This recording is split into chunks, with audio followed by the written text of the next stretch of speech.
Shyam kitchen तड़का की ओर से सभी श्रोताओं को जय पापन कुशा एकादशी की। तो ये जैसा कि 2023 की पापन कुशा एकादशी जो है 25 अक्टूबर को व्रत रखा जाएगा। इसका जैसे सभी एकादशियों का व्रत रखा जाता है उसी तरह का कि ये भी एकादशी, पर इसका बहुत ही पूर्ण होता है। इसका व्रत करने से विधि विधान से अच्छे से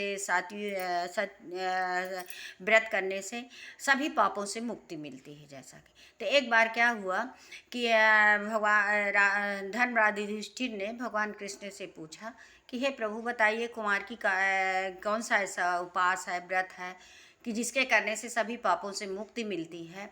तो फिर उन्होंने बताया कि ये कुमार की अश्विनी पक्ष की अश्विनी पक्ष की जो एकादशी, शुक्ल पक्ष की जो एकादशी है वो पापन कुशा एकादशी से नाम से जानी जाती। इसका व्रत करने से जितना भी सहर्ष दान कर लो, पुण्य कर लो, उससे भी ज़्यादा पुण्य इसमें प्राप्त होता है। तो और दान पुण्य भी बताया गया है कि यथाशक्ति अनुसार दान दक्षिणा करना चाहिए जितनी अपनी शक्ति है। तो इस तरह से बताएं तो भगवान कृष्ण ने धर्मराज युधिष्ठिर से कहा कि इसका तो बहुत ही पुण्य है। अब क्या बताएं कि कितना पुण्य होता है। जैसे घर दे दो गरीबों को, सोना दान है, गौ दान, सब के बराबर का पुण्य है यदि अच्छे से व्रत किया जाए तो फिर धर्मराज युधिष्ठिर ने पूछा कि हे मधुसूदन, अब ये बताइए कि इसका व्रत किसने किया था। तो फिर भगवान कृष्ण मधुसूदन बोलते हैं कि हे धर्मराज युधिष्ठिर, एक बहेलिया था जो कि बहुत पाप करता था, बहुत हिंसा करता था, मारता था और रहता था, बहुत पापी था वो और क्रूर दिमाग का था। तो वो क्या हुआ कि जब उसको यमदूत लेने आए तो बहुत परेशान हुआ एकदम से। तो फिर यमदूत रोज परेशान उसको करते थे।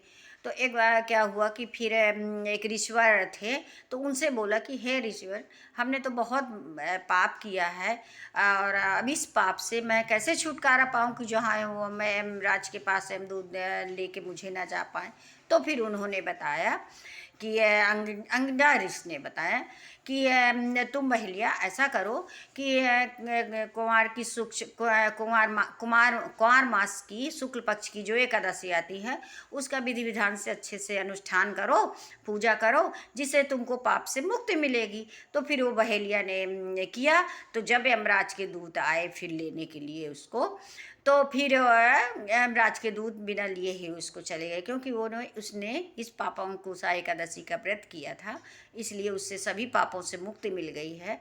तो भगवान कृष्ण भगवान ने कहा कि हे धर्मराज युधिष्ठिर, जब सभी पापों से मुक्ति लेना है और मोक्ष को जाना है, बैकुंठ जाना है, तो इसी तरह ये एकादशी का व्रत करना चाहिए। तो हे राजन, तुम भी करो, अपने प्रजा से भी कराओ इस व्रत का, अच्छे से पूजा पाठ करवाओ, एकादशी का उपास, अच्छा दान दक्षिणा दो और अक्षत की जगह तिल चढ़ाओ, तुलसी दल चढ़ाओ, मंजरी चढ़ाओ और पूजा पाठ करो बढ़िया अच्छे से। तो इसमें सभी पापों से मुक्ति मिलेगी। तो यही है कि अब ये पापांकुशा एकादशी 25 अक्टूबर को मनाई जाएगी।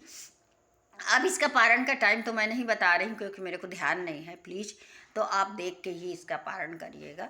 बस इतना कह के जय पापांकुशा एकादशी की, जय पापांकुशा एकादशी। पारण जरूर दूसरे दिन 26 अक्टूबर को, जो आप 25 अक्टूबर को इसका व्रत करेंगे आप लोग, तो इसका पारण फिर 26 अक्टूबर को सुबह ही होता है। अब ये टाइम पूरा फिक्स नहीं है, शायद 6 बजे से और 8 बजे तक है इसका टाइम, पर आप लोग और कंफर्म कर लीजिएगा। जय पापकुशा एकादशी, जय कृष्ण, जय एकादशी, जय लक्ष्मी नारायण, नारायण नारायण नारायण, बोलो श्रीमन नारायण नारायण।